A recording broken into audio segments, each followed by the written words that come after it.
Kali ini kita akan belajar mengenai inspirasi dan ekspirasi.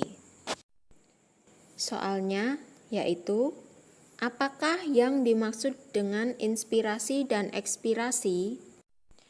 Sebelum menjawab pertanyaan, kita akan pelajari dulu mengenai konsep umum pernapasan atau respirasi. Jadi, pernapasan merupakan proses menghirup udara, oksigen, dan menghembuskan udara berupa karbon dioksida.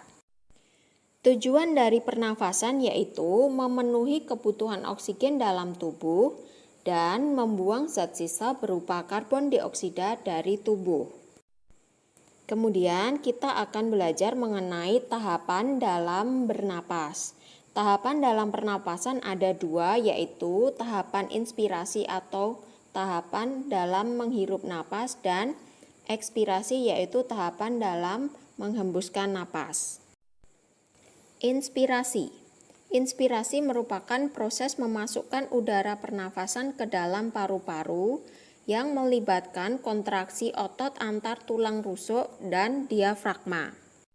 Sedangkan ekspirasi merupakan proses mengeluarkan udara pernafasan dari paru-paru yang melibatkan relaksasi otot antar tulang rusuk dan diafragma.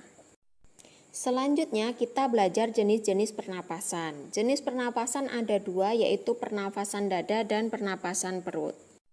Selanjutnya kita akan belajar mengenai inspirasi pada pernafasan dada. Inspirasi pernafasan dada dimulai saat adanya kontraksi otot antar tulang rusuk, kemudian tulang rusuk akan terangkat. Selanjutnya rongga dada akan membesar dan paru-paru akan mengembang sehingga tekanan udara dalam paru-paru akan turun dan udara masuk ke dalam paru-paru. Selanjutnya kita akan belajar mengenai ekspirasi pada pernafasan dada. Ekspirasi pada pernafasan dada kita mulai saat ada relaksasi otot antar tulang rusuk, kemudian tulang rusuk akan turun sehingga rongga dada akan mengecil dan paru-paru akan mengempis. Selanjutnya tekanan udara akan naik dan udara akan keluar dari paru-paru. Kemudian kita akan belajar mengenai inspirasi pada pernafasan perut. Tahapannya yaitu, pertama, kontraksi diafragma yang kemudian menyebabkan diafragma mendatar. Selanjutnya, rongga dada akan membesar dan paru-paru akan mengembang yang menyebabkan tekanan udara dalam paru-paru menjadi turun. Selanjutnya, udara akan masuk ke dalam paru-paru. Kemudian kita akan belajar mengenai ekspirasi pada pernafasan perut. Kita mulai dari relaksasi diafragma yang menyebabkan diafragma menjadi kembali melengkung.